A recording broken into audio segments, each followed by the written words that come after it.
जय गुरु जी संगत जी, आप सभी संगत को मेरा नमस्कार। संगत जी, सबसे पहले हम सभी गुरु जी का मंत्र जाप करेंगे। ओम नमः शिवाय, शिव जी सदा सहाय। ओम नमः शिवाय, गुरु जी सदा सहाय। मन को निराश न कर, बस गुरु जी पर तू विश्वास कर। मन को निराश न कर, बस गुरु जी पर तू विश्वास कर। हर पल साथ है वो डुगरी वाले, इस बात का एहसास कर। जी हाँ संगत जी, अगर गुरु जी हमारे साथ है तो किसी भी बात की निराशा हमें नहीं हो सकती। आज हम गुरु जी से यही अरदास करते हैं कि ए सारे जहाँ के मालिक, आप मेरे मन में पहरेदार बनकर बैठ जाइए। ए सारे जहाँ के मालिक, आप मेरे मन में पहरेदार बनकर बैठ जाइए, ताकि एक भी गलत विचार हमारे मन में प्रवेश न कर सके। हम आपके सत्संग की छांव में जन्म जन्म तक ऐसे ही बैठे रहें। जी हाँ संगत जी, गुरु जी के सत्संग की छत्र छांव हमें सुरक्षित रखती है। और संगत जी, आज के सत्संग भी बहुत सुंदर है, बहुत खास है, बहुत प्यारे हैं। गुरु जी की असीम कृपा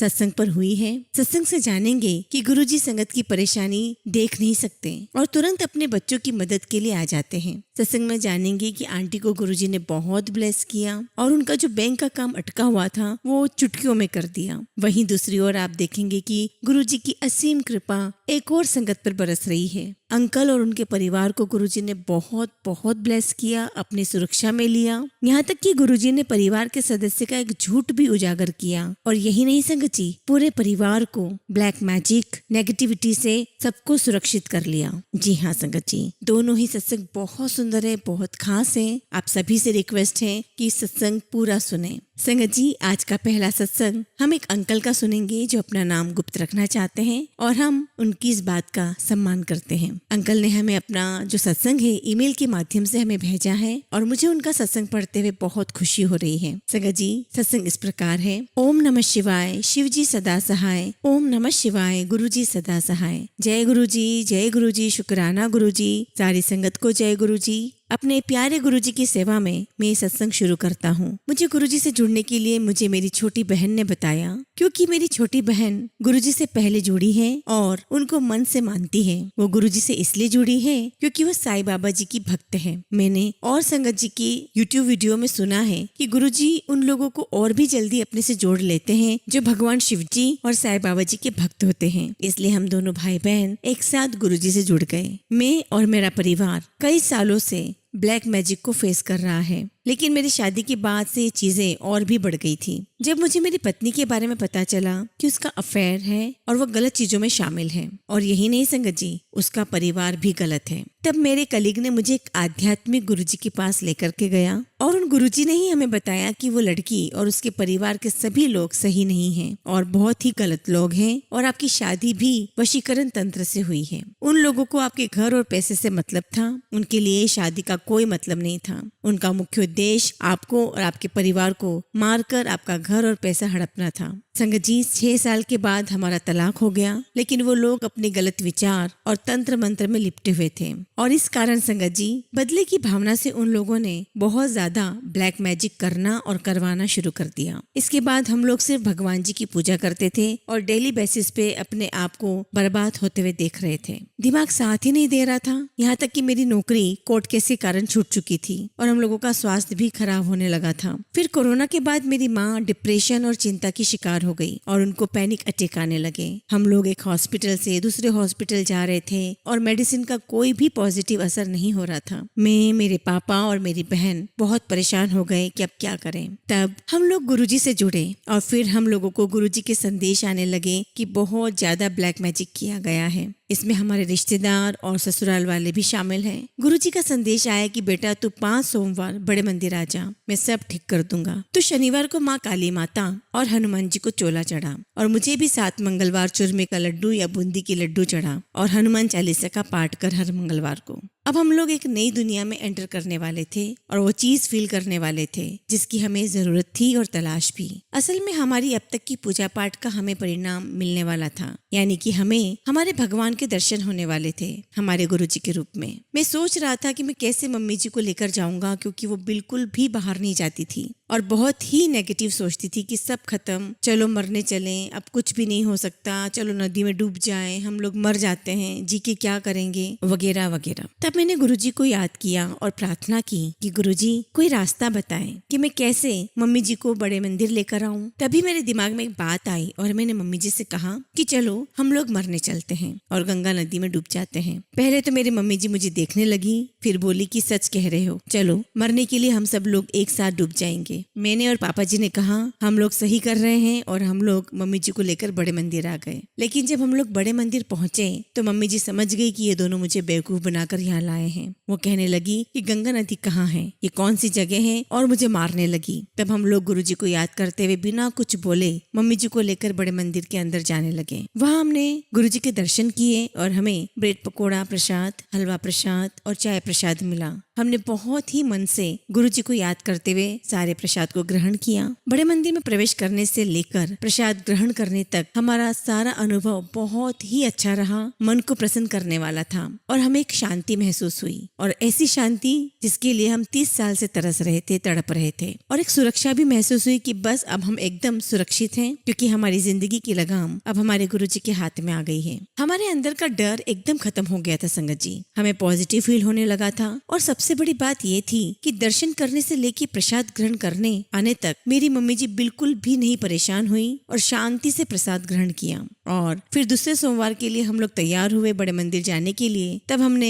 मम्मी जी को फिर वही झूठ बोला कि हम लोग नदी में डूबने के लिए चल रहे हैं, और वो तैयार हो गई चलने के लिए। लेकिन आधे रास्ते में मम्मी जी ने फिर कहा तुम लोग आज भी झूठ बोलकर मुझे बड़े मंदिर ले जा रहे हो, हमें नहीं जाना। लेकिन किसी तरह हम लोग बड़े मंदिर पहुंचे और फिर मम्मी जी शांत हो गई और हम लोगों ने एक बार फिर बड़े मंदिर में गुरुजी के दर्शन किए और प्रसाद ग्रहण किया। इस बार मुझे गुरुजी का स्वरूप चाहिए था, तो मैंने पार्किंग में सेवादार जी से गुरुजी के स्वरूप के लिए कहा। तो सेवादार जी ने कहा कितना बड़ा स्वरूप चाहिए। मैंने कहा मुझे सिर्फ एक पॉकेट स्वरूप गुरुजी का चाहिए। सेवादार जी ने कहा यहीं रुको, मैं अभी लेकर आता हूँ। और उन्होंने मुझे बिना कुछ कहे गुरुजी के 5 पॉकेट स्वरूप मुझे दे दिए। मैंने गुरुजी और सेवादार जी का धन्यवाद कहा और स्वरूप ले लिया। मैं रास्ते पर यह सोचता रहा कि सेवादार जी ने मुझे 5 स्वरूप क्यों दिए, मैंने तो एक ही मांगा था। तो यहाँ पर सब हमारे गुरुजी की ही एक सोच थी जिसे मैं मूर्ख समझ ही नहीं सका, क्योंकि 2 स्वरूप में से मुझे एक मम्मी जी के और एक स्वरूप पापा जी के तकिए के नीचे रखने के लिए संदेश गुरुजी का आया था, और एक स्वरूप घर के मंदिर में, और बचे 2 स्वरूप में से एक मेरी बहन के लिए जब वो हमारे पास आएगी तो उसको देने के लिए। बचा एक स्वरूप, उसके लिए भी मुझे विश्वास है जल्द ही गुरुजी का संदेश मेरे पास आएगा। अब हम तीसरे सोमवार को बड़े मंदिर के लिए तैयार हुए। फिर मम्मी जी पूछती हैं कि कहाँ जा रहे हैं हम लोग। तो गुरुजी की कृपा से मेरे दिमाग में एक बात आई कि मैं और पापा जा रहे हैं, आप घर में ही रहिए। तो मम्मी जी बोली उन्हें भी चलना है। तो हम लोग उनको लेकर चल दिए और रास्ते भर मम्मी जी पूछती रही कहाँ ले जा रहे हो। हम लोग चुप रहे और जब बड़े मंदिर के पास पहुंचे तो मम्मी जी बोली फिर बड़े मंदिर ले आए। हम लोगों ने कहा अगर आपको नहीं आना है तो आप मत आइए, हम लोग जा रहे हैं। तब वो भी हम लोगों के साथ आ गई और गुरुजी के दर्शन और प्रसाद ग्रहण किया। इस बार मैं लोटा भी ले गया था और गुरुजी की कृपा से हमें गुरुजी के दर्शन हुए और लोटा भी ब्लेस करवाकर हम ले आए, क्योंकि गुरुजी का बार बार संदेश आ रहा था कि लोटा जरूर ब्लेस करवाना और जल प्रसाद भी ग्रहण कर, तभी तुझे और तेरे परिवार को घबराहट और शरीर में दर्द और रोग से छुटकारा मिलेगा। इसके बाद संगत जी मुझे एक और संदेश गुरुजी का बार बार आ रहा था कि तू मेरा लॉकेट स्वरूप ले और उसको जल में डाल दे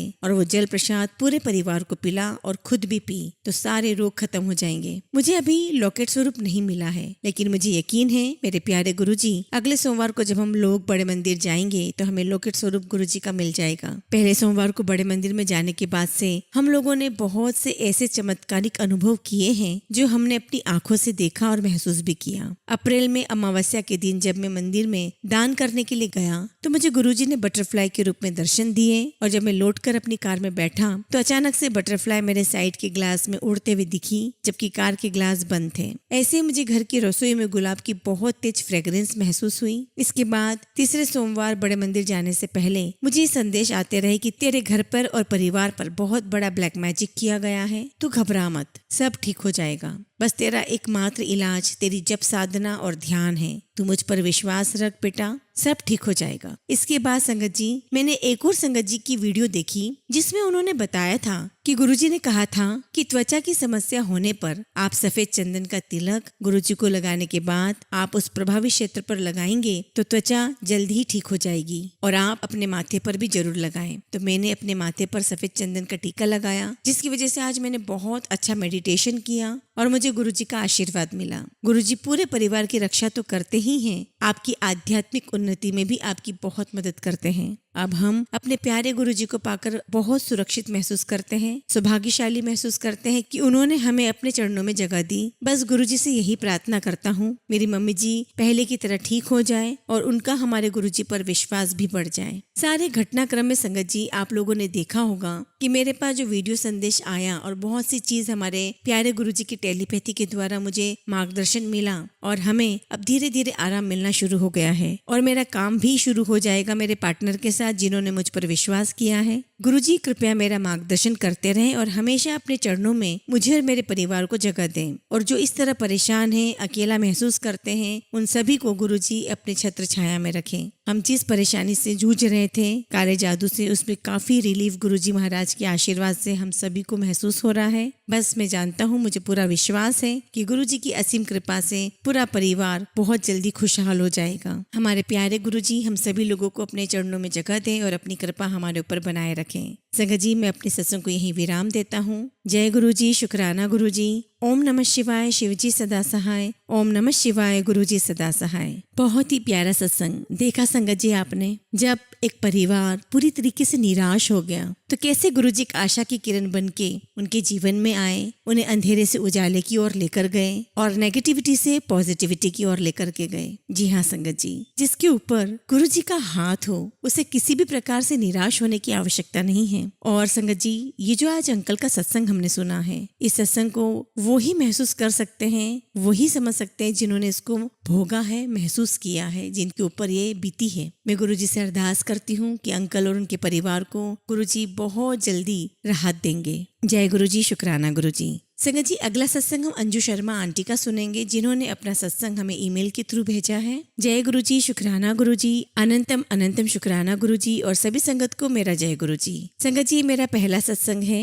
और मैं अपना सत्संग गुरुजी के मंत्र जाप से शुरू करना चाहती हूँ। ओम नमः शिवाय, शिवजी सदा सहाय। ओम नमः शिवाय, गुरुजी सदा सहाय। जय गुरुजी। वैसे तो मैं गुरुजी के साथ 2015-16 से जुड़ी हुई हूँ, पर गुरुजी के बारे में ज्यादा मुझे जानकारी नहीं थी। मैंने YouTube पर उनका स्वरूप देखा था और बस इतना पता था कि यह कोई गुरुजी हैं। लेकिन 2023 नवंबर में मैं चंडीगढ़ गई और वहाँ से दिल्ली गई अपने भाई के बेटे के पास। वह गुरुजी से जुड़ा हुआ है और वह मुझे और मेरे अंकल जी को बड़े मंदिर लेकर गया। और संगत जी हम बड़े मंदिर 3 दिसंबर 2023 को गए। संगत जी जब मैं मुंबई से दिल्ली गई थी उस समय मेरी तबीयत ठीक नहीं थी, लेकिन जैसे ही मैं बड़े मंदिर गई वहां जाकर मुझे बहुत शांति मिली, बहुत अच्छा लगा। गुरुजी के दर्शन हुए, वहां लंगर प्रसाद मिला, चाय प्रसाद, जल प्रसाद मिला और गुरुजी का स्वरूप भी मिला। मुंबई आकर मैंने गुरुजी के स्वरूप को अपने घर में लगाया और उनकी पूजा शुरू की। संगत जी मेरा बैंक में मेरा एक FD अटका हुआ था किसी पेपर डॉक्यूमेंट्स की वजह से, और जब भी मैं इस काम के लिए बैंक जाती थी तो बैंक वाले मुझे कहते थे कि बड़े ऑफिसर को लेटर लिखो, कभी किसी दूसरे बैंक में जाने के लिए कहते थे। कुल मिला के बहुत सारी फॉर्मेलिटीज में वो उलझा के रखते थे। लेकिन जब मैं बड़े मंदिर होकर गई तो बैंक मैनेजर ने मेरी मदद की और मुझसे कहा कि 12 तारीख को आकर अपने पैसे ले जाना। और संगत जी जब मैं 12 तारीख को गई तो मेरे पैसे रेडी थे और साथ में उस फिक्स डिपॉजिट का जो इंटरेस्ट था वो भी मुझे मिल गया। यह सिर्फ गुरुजी करवा सकते थे और कोई नहीं कर सकता था। जय गुरुजी, शुक्राना गुरुजी। अनंतम अनंतम शुक्राना गुरुजी। गुरुजी ऐसे ही हम सब पर अपनी कृपा बरसाए रखना। अगर मुझसे कुछ भी भूल चूक हो गई हो तो प्लीज मुझे माफ करना गुरुजी और सारी संगत जी। मैं जल्दी गुरुजी के आशीर्वाद से अपना अगला सत्संग सुनाऊंगी। जय गुरुजी, शुक्राना गुरुजी। संगत जी कितनी अच्छी बात है, गुरुजी कहाँ से कहाँ संगत को जोड़ लेते हैं, किसके माध्यम से संगत को जोड़ लेते हैं, एक निमित्त बनाते हैं और बस अपनी तरफ खींच लेते हैं संगत को। और हमारी रोजमर्रा की जरूरतें, हमारी रोजमर्रा की जो परेशानियां हैं वो भी चुटकियों में गुरुजी दूर कर देते हैं। आंटी के इस प्यारे से सत्संग में एक ही चीज महसूस हुई है मुझे, सिर्फ विश्वास। वो बड़े मंदिर से आई, उन्हें विश्वास था और विश्वास ने अपना काम कर दिखाया। बस संगत जी हमें भी गुरुजी पर विश्वास रखना है और सब कुछ उन पर छोड़ देना है। जय गुरुजी, शुक्राना गुरुजी।